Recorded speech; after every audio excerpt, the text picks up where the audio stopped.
Hello and welcome to the WCAG World Show, the longest running web design podcast where we look at user experience design, conversion optimization and working in the web.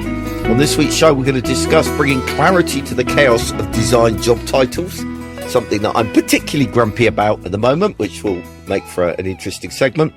Improving... Oh, good, because I am as well. Oh, good. Oh, well, that'd be excellent. Then, well, probably for different reasons, but yeah.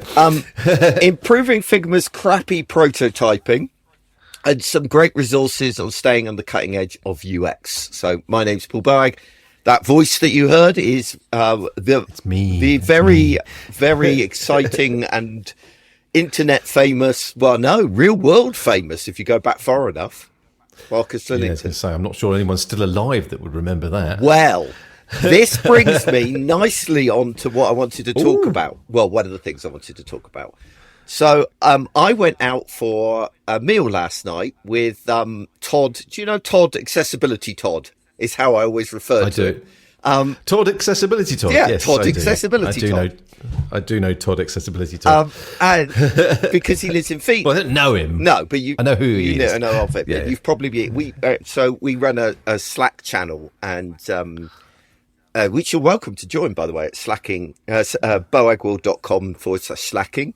And Todd's a part of that, but Todd's also does a lot of work in accessibility and he's on the W3C accessibility boardy thing. I don't know what you call them. He's interestingly, he's doing work around WCAG 3, which is the next generation of WCAG, and focusing particularly on deceptive design patterns, which is going to be in the W3C accessibility guidelines, which I think is bloody amazing. My initial reaction was like, well, what's deceptive design got to do with accessibility? But of course it does, because accessibility covers cognitive issues as well, and deceptive design patterns are particularly problematic. Play on that. Yeah. So he's an amazing guy. I've got a lot of respect for him. And he lives in Phoenix. We're passing through Phoenix. We thought we'd go out for a meal with him. So we met up with him and his partner, Paula. And, we had an amazing evening. I really laughed so much. I had such a good time.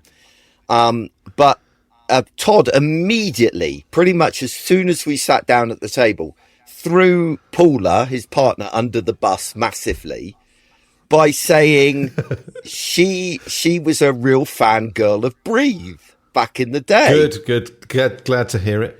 And can you get my autograph? This is what this is. Well, I've come up with this cunning plan, right? Now I'm beginning to realise how famous you are over here, right? If you could send me various locks of your hair, I think I could sell them for quite a big chunk over here.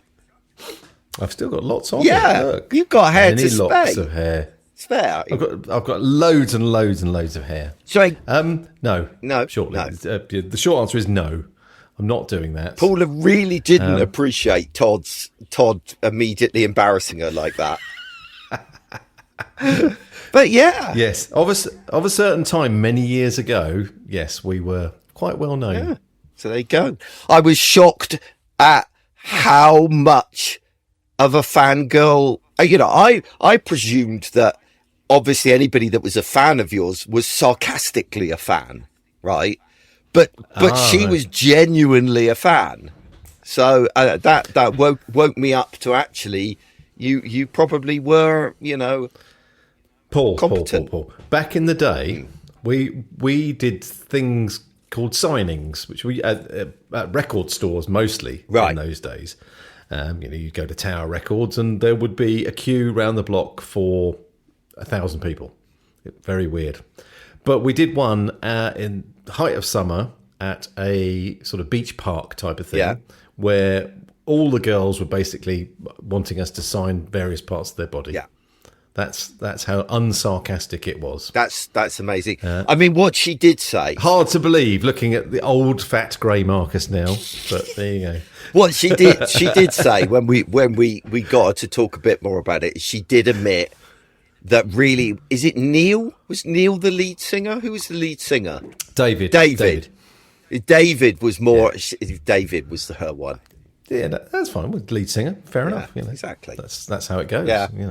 I was the brains of the outfit. I've seen the videos of you, Marcus.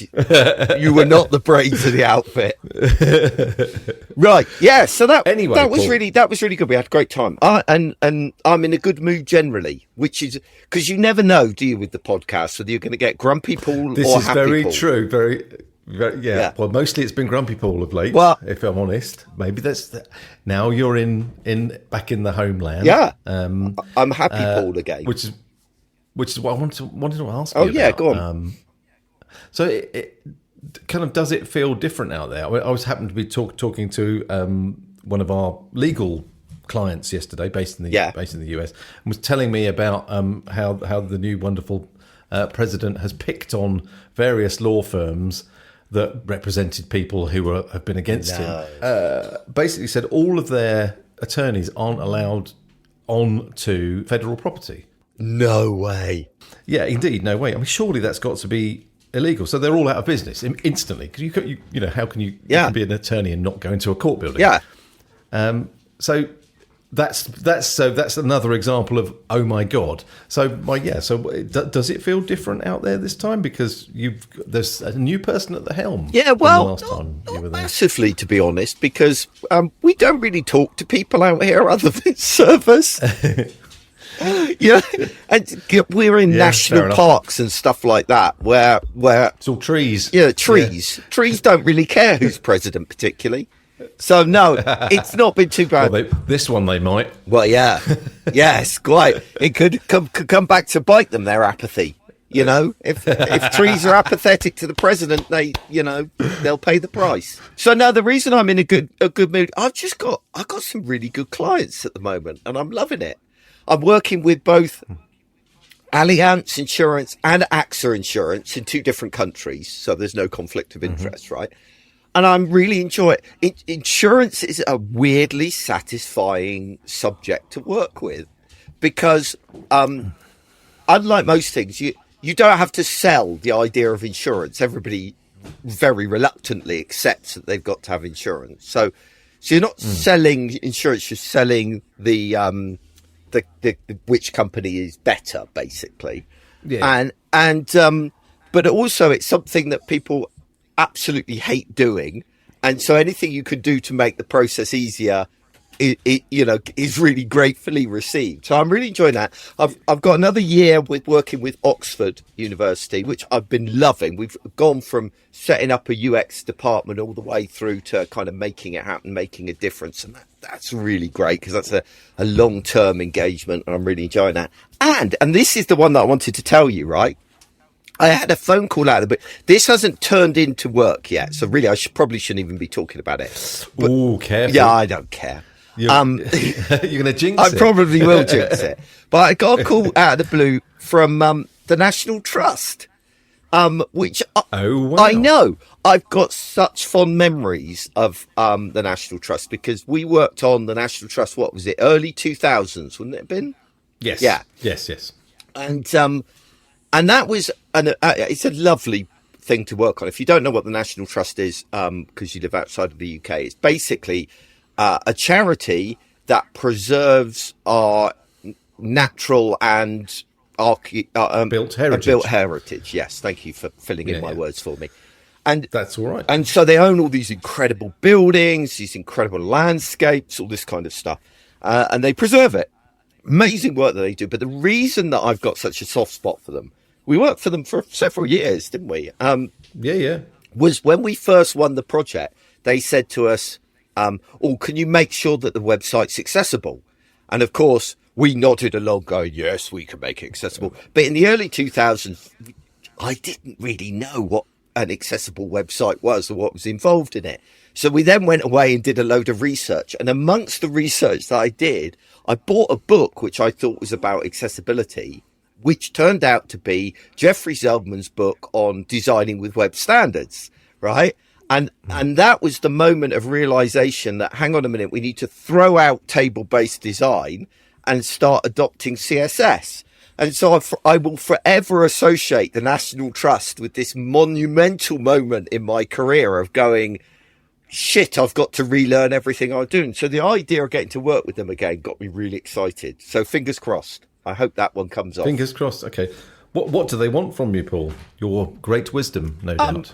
Yeah, I mean, basically, it's a bit of coaching and mentorship about putting together business cases for changing certain things and working on different elements of society. I have to be a little bit careful what I say because I don't want to kind of put my foot in it before I know whether they want me to sign an NDA or anything like that. So yeah. I'll keep it all a bit vague. But yeah, I'm looking forward to it. I really hope that one happens. So it's cool. It's not often that you kind of go, I really, really want that one. That one's really, really, really, really, really good. Anyway. Exactly that. One more thing. Oh, yeah. Go. Did I mention that I'm going to Italy tomorrow? I don't think I did. Yes, you did. You've mentioned it. Did I? Yes, you did. Shut up. So I'm happy as well. Good. Oh, we've got one. We've got an announcement we're supposed to make, haven't we? Which we just decided on a whim seconds ago, just beforehand. Yeah. We've decided. We do this podcast every 2 weeks. Well, I don't know if people do know because I don't think people pay attention. It just pops up every once in a while and they do it. We've decided to drop it down to once a month rather than once every 2 weeks. Mainly because we think we're boring. No, it's not that. It's just because we're far too important. Right, is that it? Just because we're really busy, we want to get occasional guests on and things like that, and it just gives us a bit more space to manage it. So I'm sorry if that might upset one person somewhere because I can't imagine it'll be more than that. It'll make it more of a surprise and more of a treat, more of a celebration. Yeah. Celebration. You can have too much of a good thing. So I remember as a kid, the only time we used to have Coca-Cola, I have to add, was at Christmas. And it was really special having Coca-Cola at Christmas. But of course now I drink it every day and I don't appreciate it as much. So maybe we should do a show once a year at Christmas, and that should be it. Done. We'll get to that when I'm retired, Paul. I will come out of retirement once a year for you. Oh, that's very generous of you. Thank you. I think you should be grateful, Paul. One of the reasons why I'm so busy is because we're currently trying to sort of work on how Headscape might survive into the future without me and Chris. Okay. And it's really busy making, basically. Right, yeah. We're talking to people and many sort of interviews and meetings and all that kind of thing. So, I'd like to know about that. Yes. We'll talk about that off air at some point. Yes. Anyway. Well, I'm happy to talk about it properly once things start. Oh, really? Yeah. Because I think it would be absolutely interesting to quite a lot of people, because obviously we have quite a lot of people that run their agencies and freelance businesses. Yeah. So, yeah, no, that's good. Anyway, I want to talk about an app that grabbed my attention this week. And I don't know about you, but Figma, Marcus has just walked out the room. He's just like, he's not interested in actually talking about the web stuff. He just walks out the room. I've just told them all, you just walked away then. That'll be my surprise when I edit this. I'll be thinking, what's this? What's he talking about? Right. I had a dog irritating me, saying, "Let me out! Let me out! Let me out! Let me out! Let me out!" So, all right, okay, right. Let's try that again. As you were, I was thinking apps. I've just written "okay" in my notes. Well, there's not much. No, whatever. But that's because you don't care about this kind of stuff. But maybe you do actually. Do you? I mean, in Figma, you guys build websites, web designs in Figma and stuff like that. We do. The one thing that always frustrates me with Figma is their prototyping tool, right? Their ability to prototype stuff. And it's fine. It's a bit janky and it's a bit kind of crappy in places. But the one thing it really doesn't do, which is you don't get real form fields in it, right?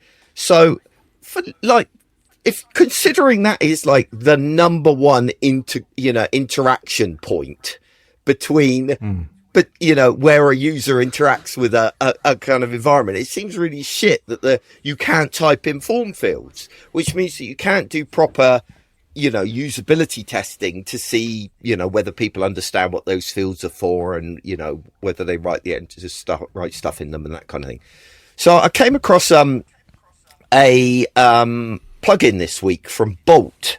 Now Bolt is actually one of these, we can build you a website using AI things that, as I mentioned, I think in last week's show, I'm a bit kind of, I'm not quite sure about that. I don't think they're ready for the mainstream. But they do now offer a Figma plugin. So you could get this by going to Bolt. Would that be a bolt-on? Oh, that is terrible. That is just embarrassing.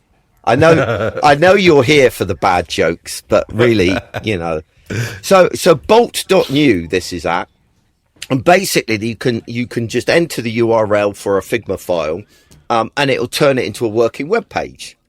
And that includes form fields that actually work as frigging form fields.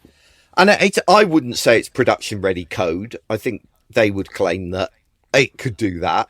But certainly for prototyping, it's a really quick and easy way of getting more interactive prototypes that you can use for usability testing. So I thought that was quite a good one. I liked that one. There's more and more tools like that, to be honest. We tend to, we build our we've got a kind of a template, like a vanilla theme for WordPress, and do all our sort of prototyping in WordPress.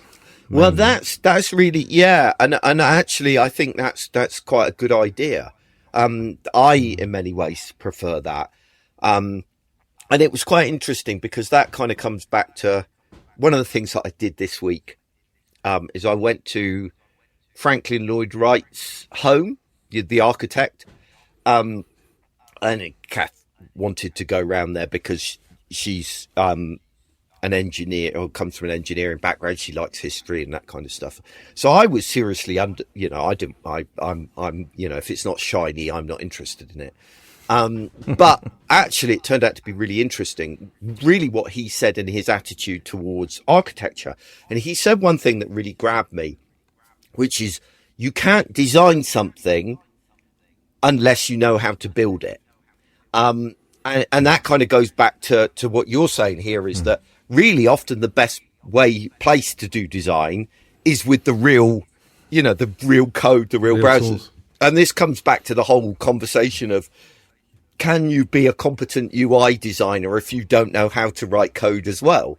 Because you're not familiar with the nature of the web, with the materials, effectively, in Franklin Lloyd Wright's way of putting it, that you're working with. So yeah, interesting. Well, architects have to know. That's part of the job, isn't it? To know about different types of.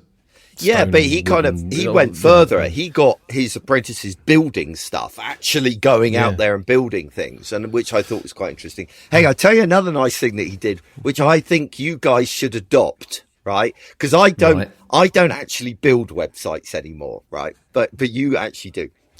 He had a thing where if the client allowed him to realize his vision without them screwing it up, right? He would add to the building a red tile with his signature on it. But if they screwed it up, they didn't get the red tile with the signature. And I loved that. I love that idea. So I think you should start instigating that. Having red tiles, we could do that. Yeah. And basically say, no, Mr. Client, you don't get a red tile because you've screwed up our project. Interesting. I don't think that would go down very well. maybe others. But interestingly, we've got a couple of projects at the moment where clients have brought in branding agencies, and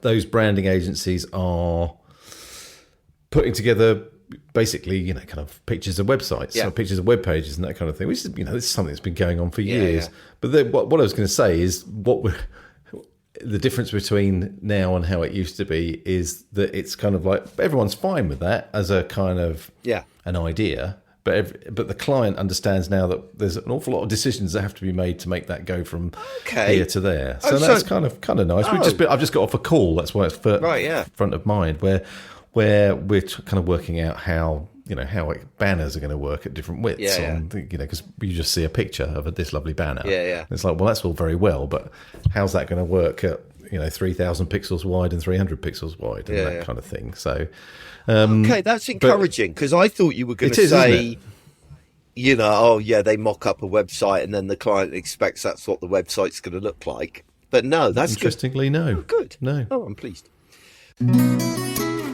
Right. I wanted to talk about designer roles today. And this is a particular bugbear of mine. I'm spending a lot more time.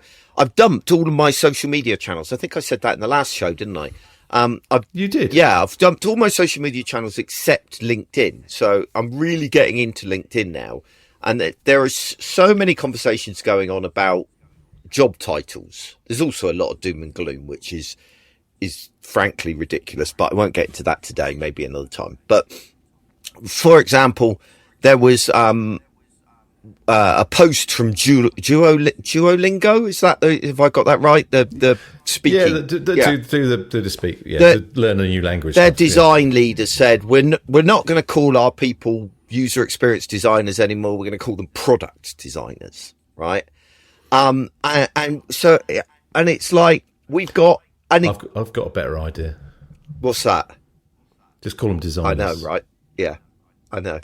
Because we've got done. Yeah, sorted. We've got product designers, we've got UI designers, we've got UX designers, and we've got service designers. And it's like, oh, do we really need all these job titles? Yeah. And it feels very much like splitting hairs. I mean, in theory, there are differences, and I can understand the desire to have differences. But the trouble is, I don't think anybody kind of agrees on what those differences are. So, like, I read another post that just said the complete opposite of my view, which is said that, a product designer looks much more holistically than a UX designer. And I was going, well, the UX designer considers the entire end-to-end user experience from, everything from how someone finds the website via SEO to every email communication, every social media communication, the performance of the website. How can you go wider than that, right? So there's a lot of confusion around it. So I thought I would share very briefly my understanding of those different roles. But I do agree with you, Marcus, that actually probably just call yourself a designer and have done with it. A digital designer, if you want to narrow it down slightly and say I'm not a print designer. Yeah, I know. And I know that in kind of bigger organizations, it maybe some kind of definition is of some value. And I think it's important to some people. It's just, I find it daft. I don't call myself Chief Business Development Executive or anything like that. It's like, I'm just, I don't even need any title at all. No. And it's like, I'm looking at this very much from an agency perspective, and I know that's because I'm unsurprisingly, but we're not. It isn't a good idea for us to say we design products, we do this, we do that. Hello, Mr. Client, what can we design a product for you, or can we do? What we want to do is go and say, hello, Mr. Client, what are your issues, what are your problems? Yeah. And they tell us what the problem is, and then we use our skills, our designer and developer skills, to provide solutions to that. Yeah. So it's not relevant what my label is, I suppose, is what I'm trying to say here. I know. And I'm also old, and I'm a dinosaur. So yeah, there's another element here that I think is. I get the feeling that a lot of this, we're going to change our job title, basically comes down to, well, I didn't get what I was hoping to get out of my previous job title.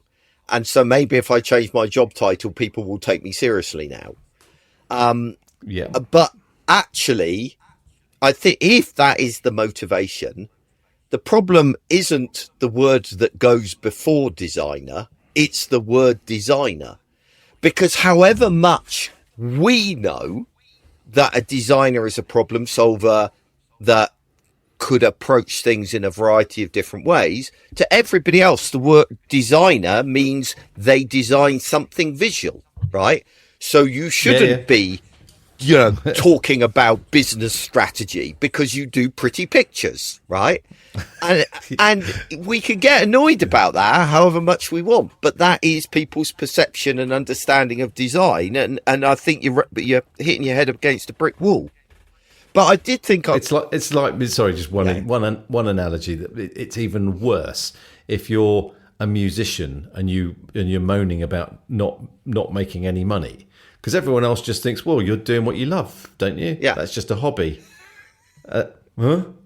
Why do you expect to be paid? Yeah, it's just 10,000 hours of practice and whatever. But anyway, sorry, back to this subject. But it's the same thing. People, you can't change people's minds on things like this. It's just how it is. So that's why I consider myself a user experience designer, but I never call myself a designer, because the minute I call myself a designer, all I'm doing is designing user interfaces, right? So I call myself a consultant or a strategist or, Bob, or whatever else pops into my head on any particular day. But let's talk about these job titles and maybe how there are a bit of differences between them.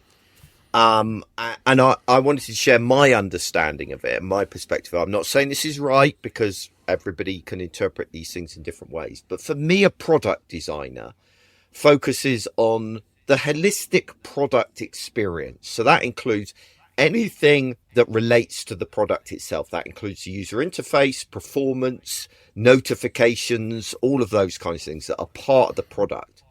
And their aim of their role is to support the business objectives of the product and the user journeys that pass through the product. So that's how I see product designers. There is a big shift towards product design at the moment, and it does worry me a little bit, right? And there seems to be a shift away from user experience design towards product design. And the reason that worries me is because it's now looking internally. It's saying we're focused on the product, what we're producing, rather than what the need is within the audience. Now, a good product designer, and that's the vast majority of the people I've thought, don't think in those terms. But the minute you call yourself a product designer, that's the perception you're creating amongst senior management. So I am a little bit concerned about that as a job title. And I think what a product designer really is in many cases, in reality, is the evolution of a UI designer. That a UI designer is broadening out their role a little bit.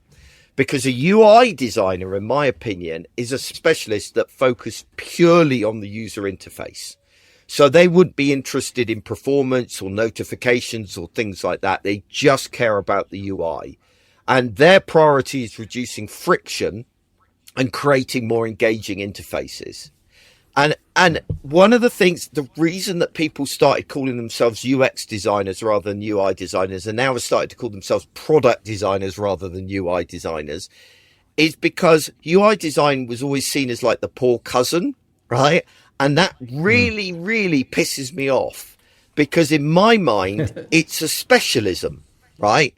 It's a bit like saying that a personal injury lawyer is in some way inferior to a corporate lawyer. They're not. They're just different specialisms within the same field. So, if you are a UI designer, if your passion is purely for the user interface, be proud of being a UI designer, right?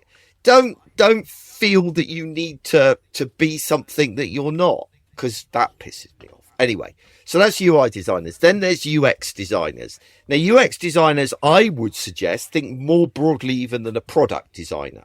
So they're considering the entire user journey, including marketing and customer support and anything that kind of expands the entirety, any touch point the user has with an organization. And so they're concerned with things like customer acquisition, customer retention, and overall user interaction, right? Then there, finally, is service designers, right? And service designers are interested in the operational delivery of the experience. So In other words, think of it like a theatre performance, right? UX designers, UI designers, and product designers, they care about what's happening on the stage, right? And a service designer cares about what's happening behind the stage, what enables that presentation to the audience. So all of the costume changes and everything else that allows that thing to happen. So they're interested primarily in behind the scenes efficiencies, and they very much complement, I think, UX designers, because they're focused on how the services are executed, while the UX designer is focused on how the services are seen by the user. So that's my summary of it. There is a difference between, but this becomes, I guess, less like the traditional version of a designer than the one somebody who creates visual things. Yeah. I'm just thinking of a particular example of a university we worked for ages ago, and we were doing some customer journey mapping. You were involved in this, and we ended up talking to the department that was basically that was dealing with people answering the phones. Yeah. From prospective clients, and the design job there was to ensure that the people answering the phones were basically speaking the same language as that was being used on the website. Yeah, and that's a really good example of something outside of kind of web and outside of interface. Just ensuring that the rules for answering the phone. Yeah, and you could argue that's even broader, that's customer experience design rather than user design. But the trouble, you could even say it's service design. Yeah, you could do. It's a back end thing. And that's the trouble with all these things, is that there is no a natural overlap with these roles, and there's almost this weird competition that goes on where UX designers say, no, that's my bit of it, right? I do that. And the product designer goes, well, I do that as well. And well, yes, you do, because we're splitting hairs here. There is a lot of overlap between these different roles, and there's almost this weird competition and this about which role is more valuable, which is more trendy, and all the rest of it. And it's all bullshit. Who gets paid the most? Yeah, that's what it's about. Yeah, it is all bullshit. And I think it's important that we just start, accepting. You call yourself whatever you want. I don't care. We all do very similar jobs, and it is a bit of a kind of pointless debate. But what I do care about is the level of confusion that this is creating. So there are with the increasing number of kind of designer job titles, there's a lot of confusion amongst particularly employers and applicants, right? And it's like employers don't really know, they say they want a product designer, but their definition of what a product designer is might be different to the definition of those that are applying for the job. And it's all just a nightmare, and there needs to be a bit more clarity around it. I don't want to hire a designer at the moment, but I would look for a designer. Yeah. And, I wouldn't want to put any label on the front of that. But then I worry, well, am I missing out on people because I haven't said product designer? Well, I think brings me on to how do we resolve all this mess, right? Yeah, and I think for people like you that maybe are hiring, right? In the job description, you can use whatever name you want. Designer, product designer, UX designer, UI designer. I don't care, right? But what you need to do then is clearly communicate what you consider that role to be, right? Of course, yeah. And that is often what is lacking, is saying, look, this is the edges. This is, what we not just what we want you to do, but I think it's really important that you also say what we don't consider to be part of your job, right? Because often that's where the friction points come when someone joins and they've got expectations they're going to be doing X, Y, and Z, and the employer hasn't. And it's like, well, piss off, you're stepping out of your lane, and that causes the friction. So that's one side of it. For designers, I think we need to get better at clearly articulating our roles, our responsibilities, and our boundaries again within the organisation. And so if you're already working somewhere, take a little bit of time, to sit down and write out what you see your job description as being, what it includes, what it doesn't include. Share that with your manager, share that with your colleague, and start having a conversation around that in terms of where you stand. And if you're applying for jobs, because I know that there's a lot of designers at the moment that are, you know, between different jobs. First of all, I would encourage you, don't listen to everything you're reading on LinkedIn that says the job market is saturated and it's a nightmare. There are more design jobs than there have ever been before. And yes, there are more applicants than there have ever been before as well. But there are a lot of jobs out there. And don't get demoralized if you're getting turned down for jobs. It will pick up, I promise. But what I would say is when you get into those interviews, ask for clarification as to what your role is and what it's not, so that you go into those jobs with your eyes open. And just generally, I would say, you know, be respectful for other people's roles, be open-minded about what those roles would be, and just don't start getting into arguments about who does what, and, you know, just accept that it's splitting bloody hairs. As I said, I've worked in a small agency for years, but we all wear a multitude of different hats. And that must be the same. Maybe not quite as much as it is in an agency, but you know, if you turn up to work every day, no, I can't do that because it's not part of my role. You know, really? Well, yeah. I mean, that is a big part of corporate culture.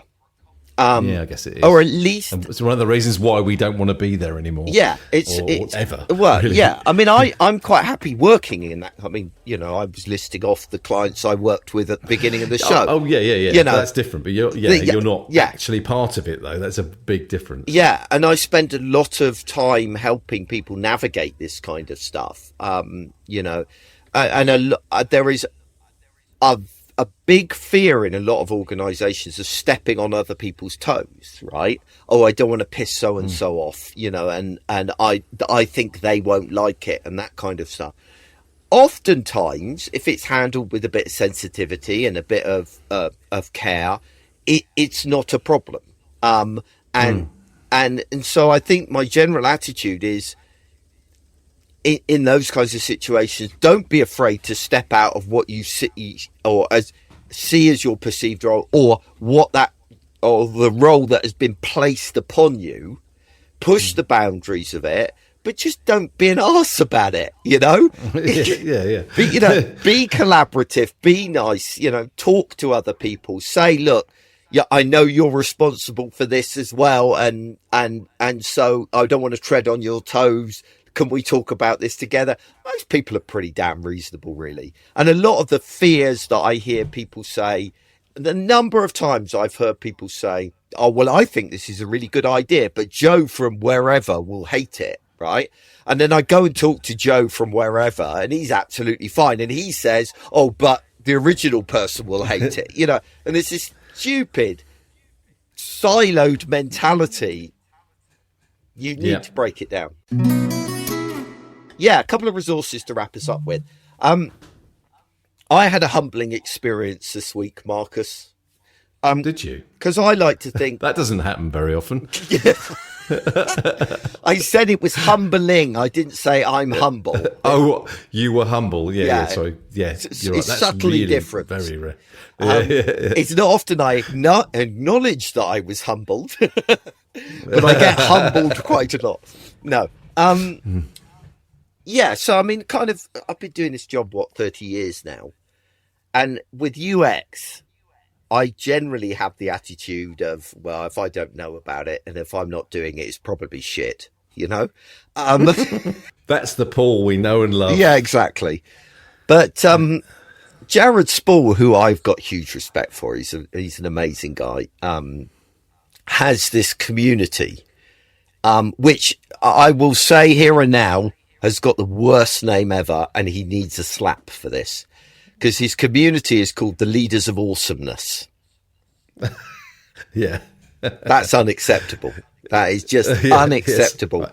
I've seen this, Paul. But it's a good way of avoiding job titles like a UX designers group. So I guess, fair enough.